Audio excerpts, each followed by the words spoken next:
Chase at the 40. Look at that move. Look at Chase go. Oh, my goodness. What a gear. He comes down to this in his car end zone. Intercepted. McPherson. And Cincinnati is heading to the Super Bowl. Boss here. Mixon's going to throw. Open man. Caught. Higgins. Touchdown. Touchdown. Joe Burrow has his first rushing touchdown of the season.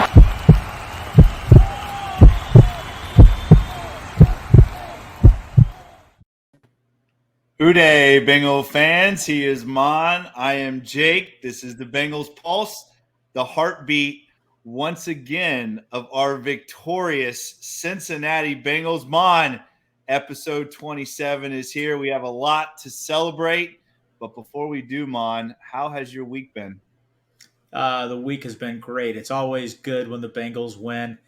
I've been off work for about 4 days. I really enjoyed it. It's good to be away and just recharge. And I tell you what, seeing Joe Burrow in that offense on Sunday, man, I'm thinking about the Super Bowl again. I know I'm jumping ahead, but buddy, that was big time. That was big time. And let's talk about it. That was big time. But before we do, Maan, I just got to say, hey, we my team that I coach, my high school team, 3-0, another big district win, 3-0 in the district, and we are going to be playing this Friday night for a district championship against the other undefeated team in our district. So it's going to be a great game. I look forward to that. Very proud of my boys for getting us there, and very proud of our Bengals as well. Got a big district game on Friday night and a big division game on Monday night that you and I are going to talk about. But let's get into this past Sunday, Maan, where we saw what I think we all envisioned this season looking like from day one. That Bengals offense was unreal. Joe Burrow, I don't know, have you seen the mic'd up stuff yet with Joe Burrow on Sunday? No, it's on Inside the NFL.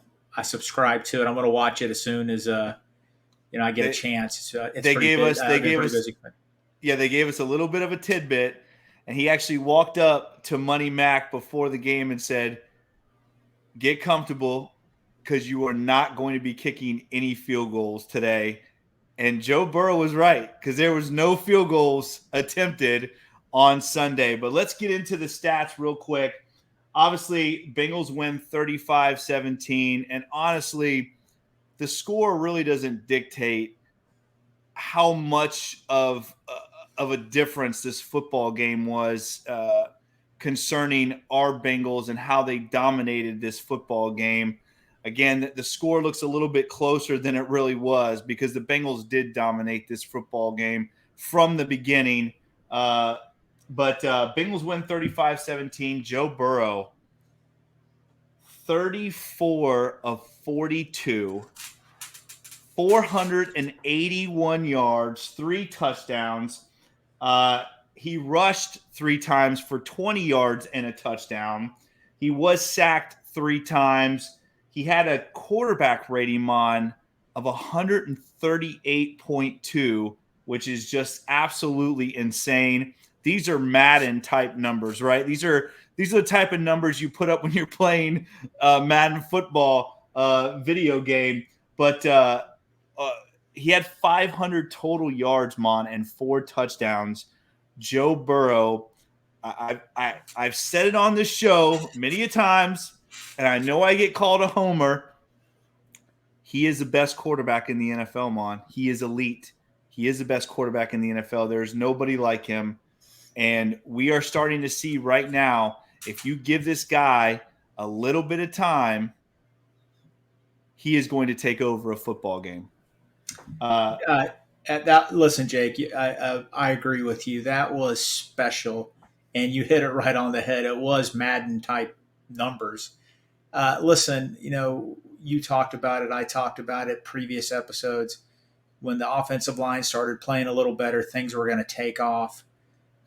They played so much better these last 3 or 4 games, and guess what? The Bengals the offense has taken off. And I tell you, Jamar Chase, He is becoming one of my all-time favorite Bengals, and he's been a Bengal for 2 years only. I know. He is Crazy. elite. He is. It's I crazy. said it last week. He is a special athlete. That guy's unstoppable. It was amazing to watch. Amazing.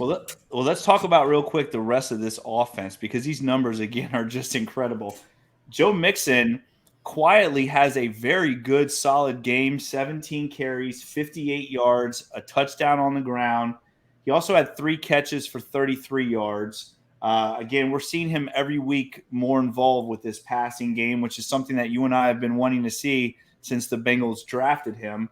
Jamar Chase, the one you just talked about, 8 catches, 130 yards, and 2 touchdowns, and had a very, very Kansas City-like, very Kansas City-esque play on Sunday where he just catches a quick curl route and goes the distance. I mean, he outrun the entire defense. It's just like you said, man, just absolutely incredible how good and talented this guy is. We're going to talk about him a little bit later. Tyler Boyd, 8 catches, 155 yards, and a touchdown. Obviously, the 60-yarder, which was, the first 2 minutes of the game. I think T. Higgins described it as he was butt booty naked, wide open. And he was, Maan. I mean, he was wide open. T. Higgins, 5 catches for 93 yards, 7 yards shy. You and I watched the game together, and we're yelling like, "Get T the ball, get him 7 yards." We wanted all 3 guys to have 100 yards. Hayden Hurst, 6 catches for 48 yards. Again, he's been. I think we were talking about on Sunday when we were watching the game. He already has like 27, 28 catches, and last year I think he had that for the entire year. He already has it 7 games into this season. So very productive out of the tight end position. Maan, no turnovers for this offense, which I think is a very huge point to make here. Again, we're not seeing, after that first game, we're not seeing a lot of turnovers from this offense. And one of the reasons why we are where we are right now. Akeem Davis-Gaither, the leading tackler on Sunday, 9 tackles. Tufele and Pratt both with 6 tackles. And again, you and I talked about on Sunday, almost the entire 3 hours, how impressed we were with Tufele. What a great pickup he has been. He's like, I don't know, he's kind of blossoming into the next D'Amato Pecco. Zach Carter, 5 tackles, a very impressive game from him. Hubbard, Hendrickson, and Osai all with the sack, right? All of our edge rushers get in on the sack game. And another one I just want to bring up is Trent Taylor, your guy, Trent Taylor. Very, very good punt return game from him. 3 punt returns for 40 yards. In the NFL, that's pretty impressive. You don't see a lot of return yards out of the punt game in the NFL anymore. Great backflip, also great backflip at the end of the Great game. backflip. I love how he talked about. They asked him about it. He said, "Oh well, I did it last week, but this week I had to move up so the camera could see me doing it." So he actually planned to move up for the victory snap. But Mom, real quick, what of those? I mean, obviously they're impressive numbers. We talked about it. They're like Madden numbers, but talk about those numbers a little bit. What jumps out at you with these impressive numbers offensively for us? Well, the trio, obviously, the best trio in football, wide receivers, Boyd. A few weeks ago, we said that they had to get Boyd more involved in the offense, and buddy, they have 150 plus yards for him. Chase, Higgins, man, I wish he would have gotten that 7 yards, but listen, they're the best, and we said it. They have got to keep those guys for years, and I think Mike Brown will do that. The offense obviously dominated. They deserve the credit. They did an amazing job. But I want to talk about the defense here. We were undermanned. No Reader, no Logan Wilson, no Tapau, some key players out. Look at the young guys that came in. You mentioned Gaither. What about Cam Sample? He played some quality snaps. Zach Carter, you mentioned him. Cam Taylor Britt. Joseph Osai got his first sack. Zach Carter played a great game. It's good to see these young guys come in and get quality snaps. That helps our depth. And don't forget, Trey Hendrickson was knocked out for a little while. Was that in the second half when that happened? Yeah. I think it was late in the second half. So Sample had to come in. Osai had to come in. Listen, it's good to see those young guys come in and get quality snaps. That's going to help with depth down the road. And they did a good job. Listen, the Falcons, 3-3, one of the best running teams and rush teams in football. Listen, they beat the 49ers last week. They have not been blown out all year until they played the Bengals. And I'm telling you, it was an all-around impressive win. The last 2 minutes of the first half was something to watch there. I was not very happy about that. Oh, no, you weren't. But I want to tell you something. There's hidden plays that we don't realize. Marcus Bailey saved the touchdown on that punt return. If he didn't make that tackle, that was 4 more points for them. Because that guy, he had one guy to beat. Marcus Bailey dove and tackled him, held him to a field goal. That was huge. I'll tell you another play. The Falcons got the ball in the second half. We had to get a 3-and-out because they had momentum. Got 10 points real quick right before halftime. 3-and-out. They punted. The first play of their drive, Von Bell went in and tackled for loss. Next thing you know, 2nd and 13 for them. It really set them back. And they had to punt the ball. And then guess what? We came down and did our thing. But those are 2 plays that people don't really talk about right now. But that special teams tackle by Marcus Bailey was huge right before halftime. Absolutely. And that obviously that 75-yard touchdown pass, that kind of thing can't happen, right? When the Bengals are playing in close games and we start making this playoff run again, you can't give up, 10 points in the last 49 seconds of the game of the half. You can't do that. You just can't do that. It's not good football. I'm really not sure what kind of coverage they were supposed to be in. It almost looked like man free, which again, it's silly playing man free with 49 seconds left of a half. It just doesn't make sense. You're putting those guys on an island. Make them work for it if they're going to get 3 points. But that was the only thing that I had a question about. In that situation, you got to be in cover 4. You got to be in some kind of a quarters defense instead. And you and I love Eli Apple, but they put him in a very bad position. Putting him one-on-one with a safety high, that doesn't make any sense. I just didn't understand that. But I love Eli Apple, but he's had a rough couple weeks, and I think that's why Cam Taylor Britt is getting some snaps. He didn't have much of a preseason, so Lou Anarumo wants to get him in. I'll tell you one other stat in the game that I really thought was impressive. The Falcons only threw the ball 13 times. They only dropped back the pass 13 times. We got 3 sacks. 3 sacks on that. That's pretty impressive. Maan, I talked about it last week, and again, I'm not trying to toot my own horn, but you've got to. Well, maybe a little. Listen, I said it before. You've got to get to the quarterback. Quarterback pressures are great, but you've got to land some of those sacks, and those 3 sacks that we had were huge plays. Those are game-changing, field position turning, points in the game that you just have to have those to win in the NFL. That's why they pay all these pass rushers all this money to make plays like that, because it flips the field position. And you saw that when the Bengals are landing these sacks. You saw it last year. Yeah. And that to me, I'm excited about the offense starting to go a little bit, but for me, I'm very excited about us starting to land some of these sacks, because you and I both know with the Bengals run last year, a lot of that had to do with the way this defense played. And, you look at all of the sacks and the turnovers that Bengals defense got the last 5 weeks of the season. They were huge. They were the reason why we played in the Super Bowl. Listen, you're right. One other thing about that game that really, stood out to me, the Falcons can run the football. And, listen, I'm not downplaying Hendrickson, Hubbard. I love those guys. Our defensive ends are great. But listen, we are undermanned right now at the defensive tackle spot. BJ Hill's our only starter. Tuafele has played phenomenal. I was And, about to say, I mean, Tuafele's he's he's played pretty good. great. He He's really, pretty good. really has. He really, really has. And then Tyler Shelvin came in. But those guys, they were going against a team that can run the football. And listen, they held them in check. They had like 29 rushing attempts, about 108 yards rushing in the game.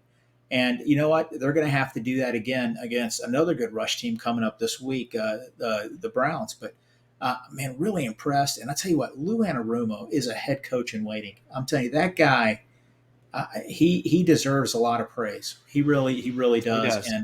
And I tell you, man, I don't think he's going to be on the staff for much longer. I mean, I hope I'm wrong, but he's going to get a lot of head coaching interviews.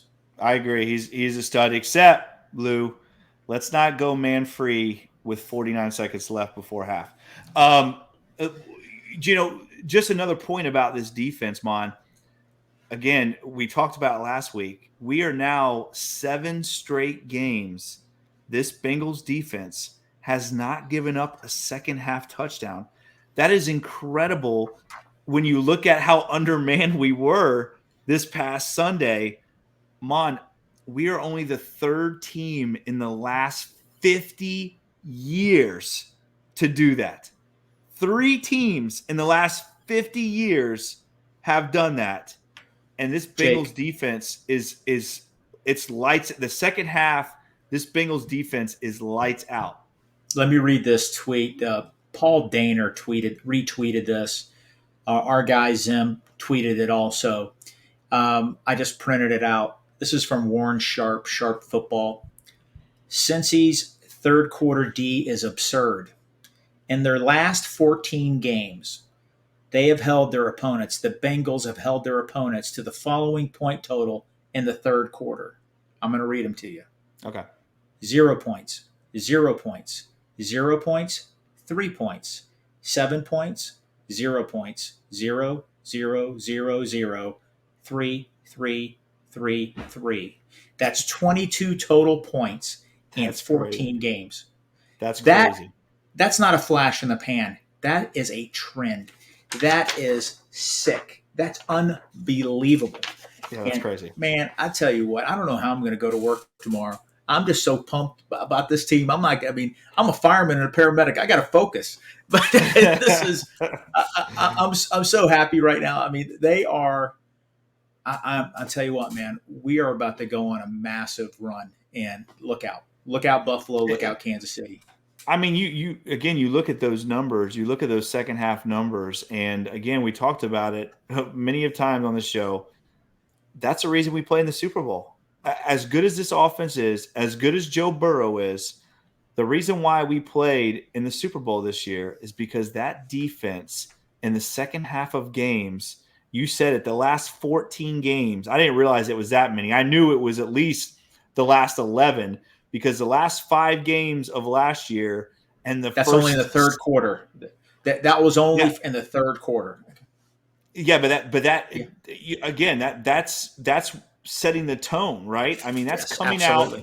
That's coming out of halftime and making adjustments, and that's where you see that the third quarter numbers. That's how you know if a team is adjusting to another team.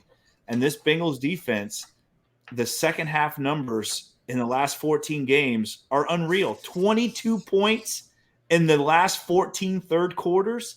That's insane. That's insane. And think about the teams that they played, Mon. Think about the teams they played. I know. Somebody told me that's twice. Kansas City twice. The Titans. The Titans. Number 1 seed Titans. Yeah. I mean, it's the Titans.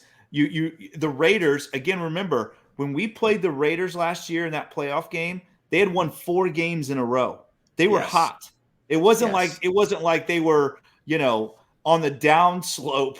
They were on the rise. They just won a big game against the Chargers to get into the playoffs, and we shut them out the second half of that football game. Yes, we did. And everybody remembers we beat the Ravens twice last year.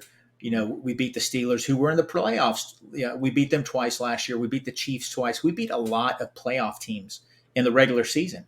And The Raiders twice. We beat the Raiders we beat the twice. Raiders. Absolutely. Listen, man, our defense is, Duke Tobin, the free agent pickups, Cheeto, Trey, all those guys, the trade for BJ Hill. Listen, the drafting of Logan Wilson, signing DJ Reader to a free agent deal, Sam Hubbard, Trey Hendrickson, just all those guys. Like Akeem Davis Gaither, he has started 2 games this year. Guess what he's done in those 2 games? He's led the team in tackles in each of those games. Impressive. Listen, I mean, we are – Jake, we joked about this a few podcasts back. You remember when we used to we were in agony at my house watching those linebackers play. I mean, they were terrible back in the day. I remember what about the D? Remember what year was that when that defensive line was just, oh my God, it was like they were terrible. It was, and I think I saw a stat where that following year, like 6 of our defensive linemen weren't even in the NFL the following year. That was 2 years ago. That was 2 years ago, right? I was thinking 3, but that was 2 years ago. And, we have come a long way for sure. And again, like you said, I mean, I'll give Lou props. I mean, he is definitely the engine of this machine, and he's a hell of a coach. I mean, he is a hell of a coach. And again, that's the hardest part about being a coordinator. It's not those, it's not coming into a football game and calling a defense or calling an offense. It's making those in-game adjustments. It's so difficult. I mean, it's difficult at every level. At the NFL, it is unimaginably difficult. And this guy comes out the second half of these football games with a plan, and this defense, I mean, it executes it perfectly. It really does. Yeah, I mean, I know I complain about the defense sometimes, but this defense is very impressive. I'm not a big fan of the bend but don't break stuff, and I'm not, but it's working. It's working, right? I mean, realistically, Maan, this team should be 7-0. It really should. And I hate saying that. I hate being that person that says those kind of things. But the defense has put us in a position where we should be 7-0 right now. Yeah, all of our losses have been super close. We've talked about it so many times. I wish we could go back and change that. We can't. We just got to keep on moving on. This next game is huge for us because we cannot go 0-3 in the AFC North. Can't do it. We've got to win this game. And I'll tell you what, Zach Taylor is going to have them ready. I believe in him. I believe in Coach Anarumo. The way they played against, I think the Falcons and the Browns are pretty similar. The Browns have a better offensive line, but they're, rushing attack wise. And I think this team, is a good dress rehearsal for the big game on Monday night. Well, New Orleans is one of the top rush teams in the NFL. Yeah. I mean, we're seeing 3 straight teams that can run the football. But, our defense has stand up to it so far, and I think they will again against Cleveland. But before we get to that, again, I know I have, since our pod has started, from day one, I have said Joe Burrow is the best quarterback in the NFL. Maan, he is the best quarterback in the NFL. And again, numbers don't lie. A lot of things do, numbers don't. This guy, what he has done is absolutely incredible. And I'm going to give you some stats. I love these crazy stats. So I'm going to give you some of these stats that are going to back up everything that I have said about Mr. Joe Burrow. All right, so here we go. First of all, Joe Burrow, this is his second career game that he has thrown for 400 yards, thrown for at least 3 touchdowns, and has ran for at least 1 touchdown, okay? So this is the second time he's done that. Thrown for over 400, 3 touchdowns, and ran for a touchdown. Maan, he is the 4th player in NFL history that has done that. 2 of those other ones are Peyton Manning and Aaron Rodgers, both Hall of Famers, right? Right. Okay, here we go. Joe Burrow. Listen to Joe Burrow's last 2 football games against top 10 defenses. All right, here we go. He is 62 of 79. Again, that's impressive if you're playing Madden football, right? Yeah. 62 of 79, Mon. That is a 78.5 completion percentage. Almost an 80% completion percentage. Okay? He has thrown for 826 yards and has 8 total touchdowns with 0 turnovers. But this is what's really impressive, Mon. He is averaging 10 yards per throw. So it's not like he's throwing, again, those first couple games we saw the check down. And he's still done that a couple times here and there. But now we are seeing him throwing downfield, right? Now we're seeing this offensive line giving him a little bit of time where he can go through his progression. Again, those are unreal numbers, Mon, in the NFL. Those are insane. I don't think people really can grasp how crazy it is in 2 games to throw for almost 900 yards with an 80% completion percentage. That is insane. It's insane. It's unheard of. It is really unheard of. You got more? Okay, no, I'm just going to let you know. But go ahead. I do, but no, go no, ahead. no. I mean, there's 3 letters. MVP. Yeah. We need to start talking MVP with Joe Burrow. We're hearing other players, and it's time for the media to start talking about him. He's a special player, and we are beyond blessed to have him. Maan, listen to this. This is crazy. Since the start of last season, the top 4 passing games in the NFL since last season. Okay, so that is what 7. Well, if you count the regular season, that would be 24 games. But right. But if you count the playoffs, it's what 27, 28, yeah, right? 28 games. So in 27 weeks of the NFL, the top 4 passing games. Ready? Here we go. Joe Burrow, number 1, 525 yards. That was week 16 against Baltimore, the game we all know, right? That was last year. Number 2 was his game on Sunday against the Falcons, 481 yards passing. Number 3 was Tua, and really, who cares? Tua was some game, I don't know. Number 4, Joe Burrow, 446 yards against the Kansas City Chiefs, and that was to win our division. So Joe Burrow has 3 of the top 4 passing games in the NFL in the last year and a half. That's amazing. And what's really amazing, though, Maan, again, like I said, he's the best quarterback in the NFL. He's elite. He's got all the tools and all the talent. Maan, let's be real. His offensive line last year was absolutely terrible. And when you think about all these other quarterbacks that have better offensive lines, it is incredible that Joe Burrow has 3 of the top 4 passing games in the last year and a half. It's just insane. It is. He is, I'll say it again, MVP. He needs to be in the discussion for that. He's a special player. And I want to say one other thing about him. That guy is tough. He's a tough son of a gun. He man. is. He is. He's old school.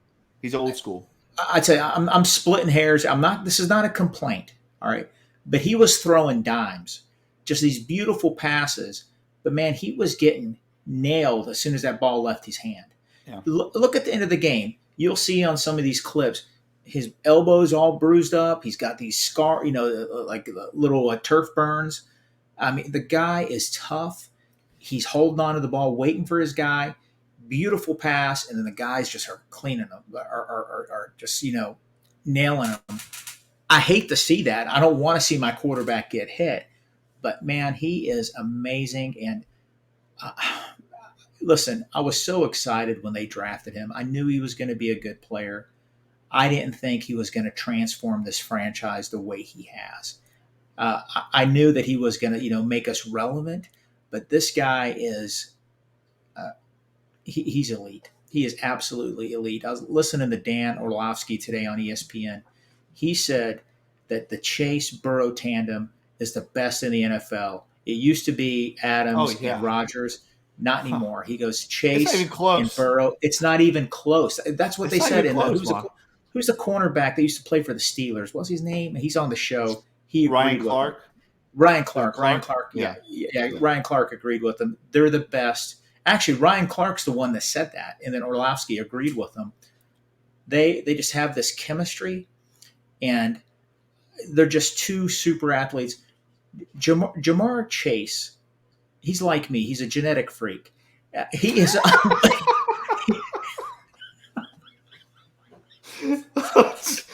That's me when I post them at the gym. When I post them at the gym, I go, "Maan, advanced genetics working out." How can you even say that with a straight face? I will say that stash. I'm sorry. When I look at that stash, I do. My first thought is advanced genetics because that stash is pretty rocking. It's tough. No, but he's a genetic freak. That guy is he's crazy. Listen. I got two more things on Burrow, then we'll move on. I just love these. This is crazy. All right, Joe Burrow has had 2 games in his career of over 500 passing yards and 4 total touchdowns. 2 times he's done that, right? 500 total yards, because on Sunday he had the 41 passing, the 20 rushing, right? So he's had 2 games of over 500 total yards and at least 4 touchdowns. Guess how many other quarterbacks have done that in NFL history? 0. Zero, Maan. Joe Burrow is the only one to ever do that. Again, how many games has he played, Maan? What did he play? 9? He played 9 his rookie year, right? Yeah, 9. He played the full season last year.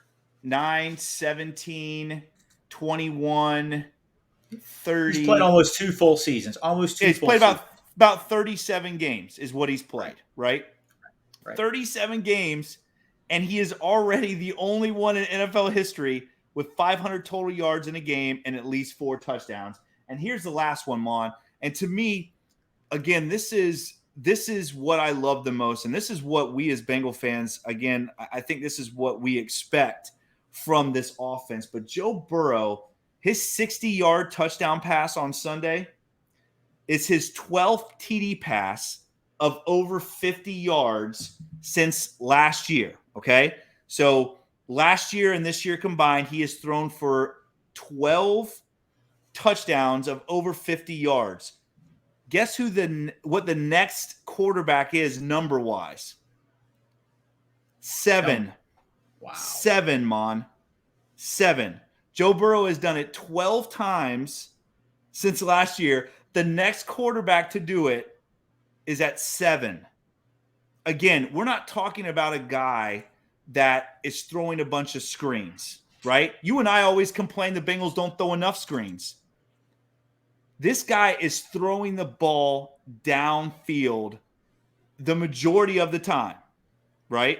Mm-hmm. Well, again, we saw some games this year where he was checking it down a lot and was driving us crazy. But, again, they're running zone defenses, so he's going to have to do that. This guy is throwing the ball downfield, Maan. He's incredible. And real quick, to your genetic twin, Jamar Chase, he is now tied for second all time with the amount of games it took to get to 2,000 yards, Maan.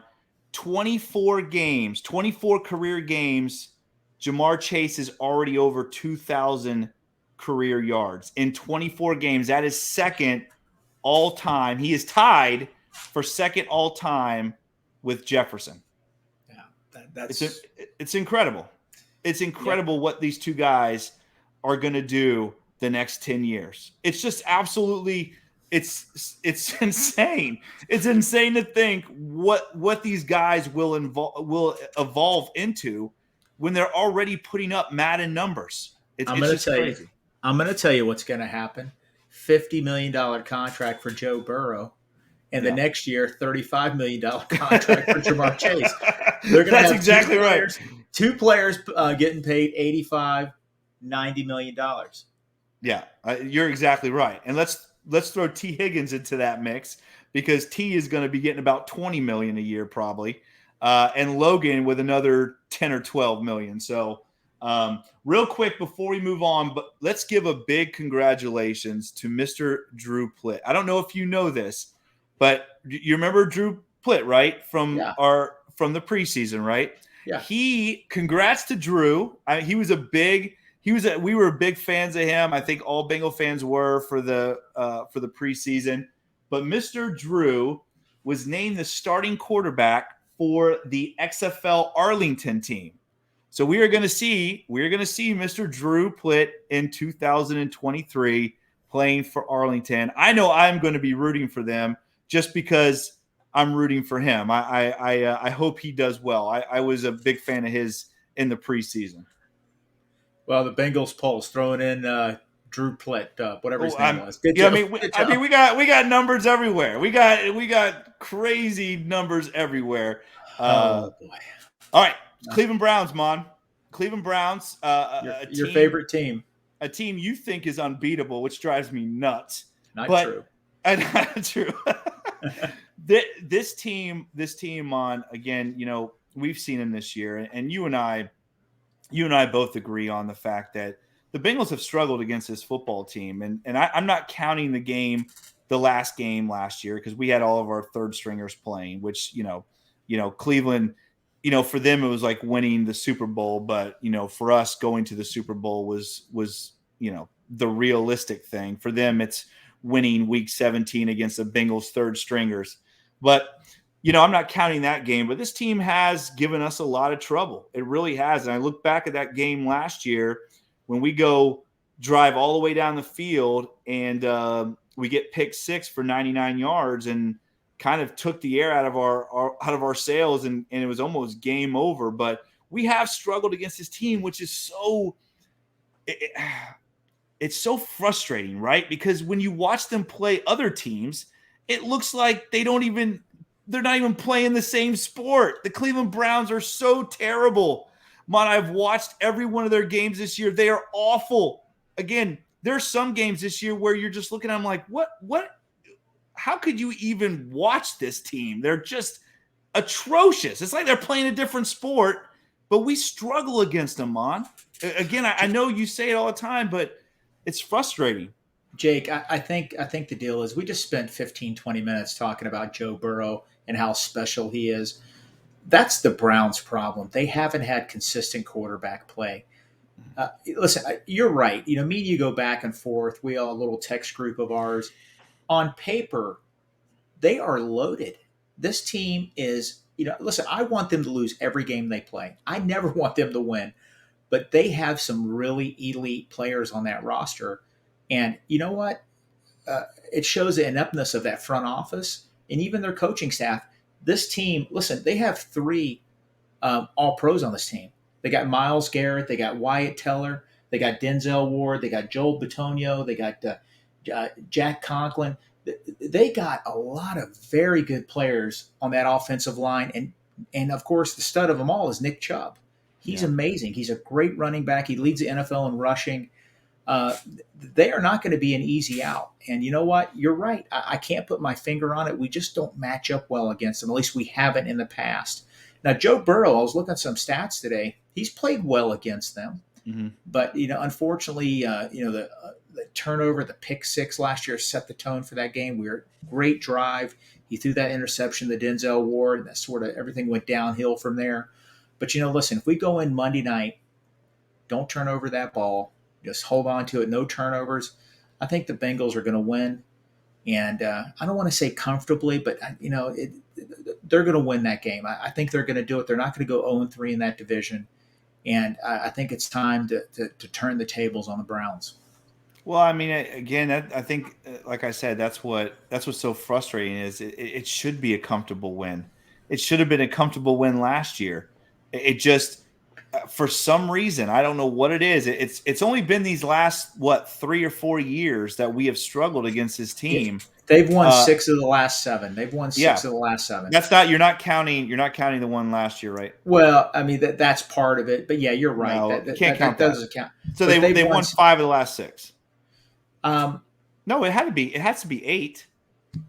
Yeah, maybe they've won 7 of the last 8 then. It has to be that, right? Yeah. So Yeah. take out that. So now it would be 6 of the last 7, Yeah. right? Because we're not counting the game last year.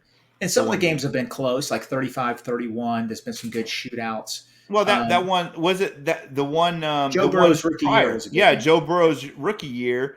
We had the game 1, and we let him drive the field with like a minute and a half left, and throw a 40-yard touchdown. That was ridiculous. Yeah, but you know what? It's I'm just worried. The only thing that worries me, Njoku's out for the game. One of their best linebackers out. And listen, this team Jacoby Brissett, let him beat you with his arm. Okay, Yeah. do whatever you have to do. I'm hoping Kareem Hunt's traded before the game, but those two guys are solid running backs, and the Bengals need to go all out and shut them down. And don't forget they got Amari Cooper from the Cowboys. I don't But, know. Jake, I do have the team really... stats. You want me to read the team stats real quick? Yeah. The Bengals are 8th in points scored in the NFL with 24.7 points a game. The Browns are 10th with 24 points. Points allowed, the Bengals are tied 7th. They're giving up 18.9 points a game. The Browns are 28th, giving up 26.6 points a game. That's surprising. Their defense has really struggled.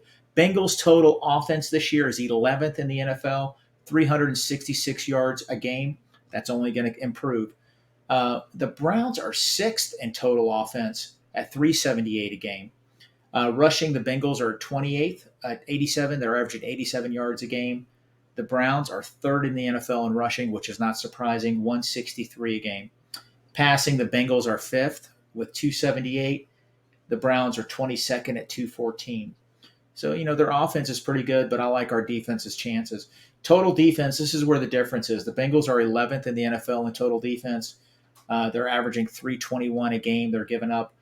Rushing, the Bengals are 19th, averaging 119 a game. They're giving up to the opponents. Passing, the Bengals defense is 9th in the NFL at 202 yards a game. Now the Browns total defense is 16th. They're giving up 346 a game. 24th against the rush at 135. That's surprising. In passing, they're giving up 210 yards a game. They rank 14th in the NFL. So, I think that's the downfall for the Browns this year. Their defense has really let them down, and they have Denzel Ward. They have a generational player in Myles Garrett. They got Clowney on the other end, too. That's surprising. Yeah, but that's surprising. That's good for Joe Burrow. That's good for Burrow and Joe Mixon. You read those stats, too. I mean, obviously, this is another game where the Bengals have got to start fast, right? I mean, yes. We look at when you're playing these teams that can run the football. That's why it was so important this past Sunday for the Bengals to jump up early on the Falcons, because we saw, the Falcons can take 8 minutes off of the clock really quick. And they did. The Falcons, that one drive was, what was that, 8 or 9 minutes, just insane. Yes. And, that's why it's so important you get a big lead, because you want Jacoby Brissett to try to beat you. I mean, that's a guy that you want the ball in his hands. I mean, he is awful, Maan. He is just awful. It's hard to watch. But you can't let Nick Chubb and these guys get going. And I think that's where the Bengals have lost these football games to the Cleveland Browns, is they haven't jumped out early. And the Cleveland Browns have been able to run the football against the Bengals pretty successfully in those last 7 games. And you can't let a guy like Nick Chubb get going. You just can't. If you don't, you see the outcome. The outcome is Jacoby Brissett cannot win you football games. He is terrible. One thing that's gonna, I think, help the team out a lot. I know some of those losses that we've had against the Browns. I remember their tight ends really thriving against us. And Njoku had a good game. Austin Hooper used to play for the Browns. He had a big game against us one year. They have some good wide receivers. We need to be careful, but I like our defensive back. I honestly think our defensive backs, I think it's the strength of our defense. I know we got Hendrickson, we got Reeder, we got Hubbard, but something about our DBs, Von Bell, Cheeto, Bates, communication is so good. And I know they gave up that 75-yard bomb last week, but that normally doesn't happen. Yeah. And they communicate well. Mike Hilton, all of them. That's the strength of this defense, and I think we're going to match up well. the Browns are down to their third string tight end right now. Okay. And that 163 a game that they're averaging rushing, we don't want them to get to that. We don't want that because again, that will limit our possessions, and that we don't want Joe Burrow on the bench. We want him on the field. We want him to go out there and work his magic. Well, listen, I think I said this last week. Joe Burrow, when he came to the podium last week, he said these next 3 games are our season. The Bengals are they're not going to lose these next 2 games. They're just not. I'm telling you right now, Joe Burrow, when he says something like that the entire team feels like they have to take it up a notch. And you saw that against the Falcons when we go up 21 quickly. And again, I think everybody thinks the Falcons are a pushover team. Maan, they are a good football team. Numbers do not lie. And this football team has been in every single one of its – I think they lost their first 3 games by a total of like 11 points. Not blown out at all. No, that was a good football team. The Jets, look how good the Jets are playing right now. The Bengals, that game wasn't even really close. I mean, the score got a little bit closer, but the Bengals ran away. I mean, the Bengals have the ability to just absolutely take apart most of the teams in the NFL. It's just going out and executing that. And again, I also find it interesting. Joe Burrow said last week, I think we found our identity. He said that last week when he lit up the Saints. He comes out this week and throws for almost 500 yards. I think what Joe Burrow meant is what I said last week is their identity is we're going to come out and go in empty and let Joe Burrow win us football games. Yeah. Jake, I want to get back to the Falcons real quick. The game's over. We dominated them. We won the game. They beat the 49ers the week before. Listen, NFL experts, pundits, they all say the 49ers have the best defensive line in football. They ran it down their throat. Yeah. Okay? And we contained them.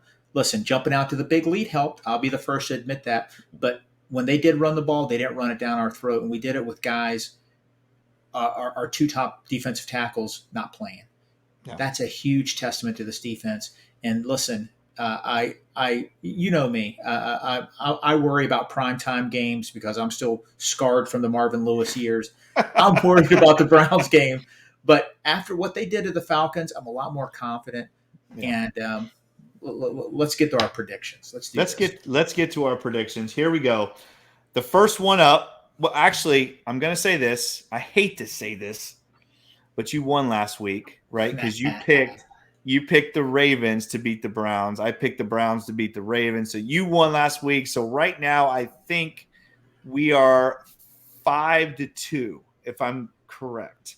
I think I'm up 5-2 right now. So congratulations on your win last week. Let's see what we have this week. We start off Thursday night football. Again, I love when our division's playing on Thursday night because I love, that I have a dog in that fight, right? Because I'm always rooting for the other team that's playing our divisional team. So I will definitely be locked into that.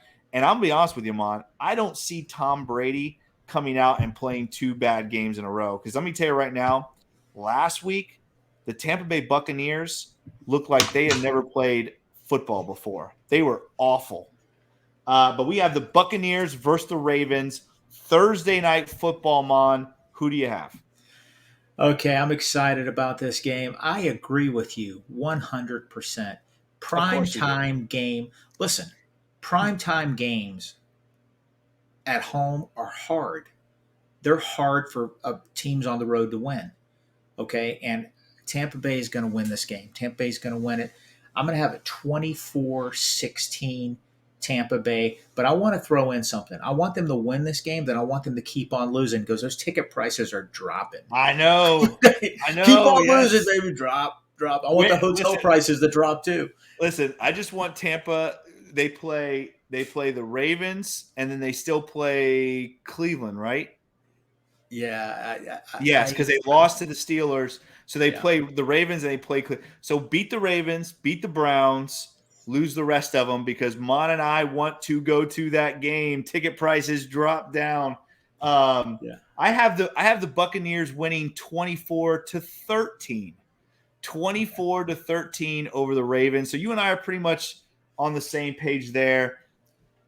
Then we got the Pittsburgh Steelers, Mon. I cannot believe that we lost to that clown show. I can't believe it, Mon. I still cannot believe. I want to get over it, Mon. I just can't.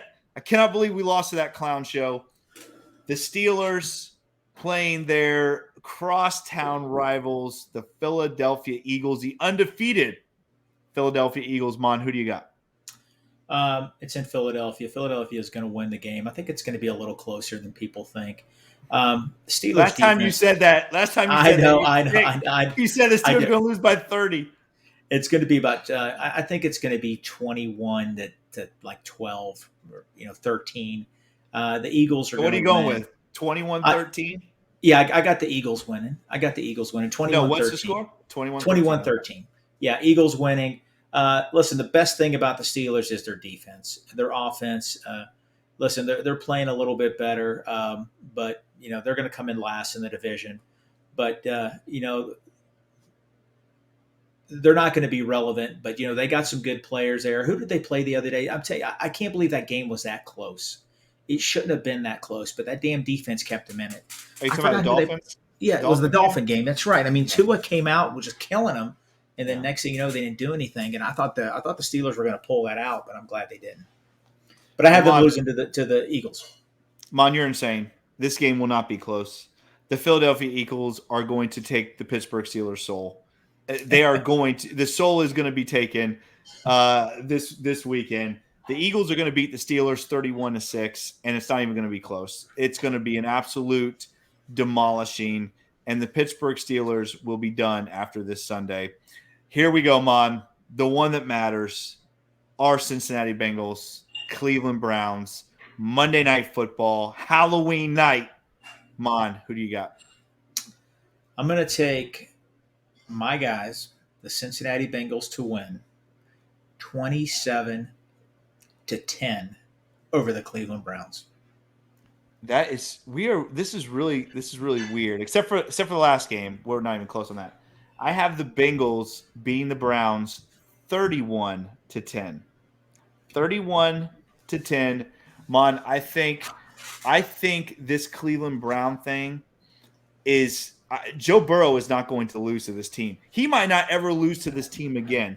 Do you remember how disheartened he was when they lost to that football team last year? Yeah, I was. That was a tough game because.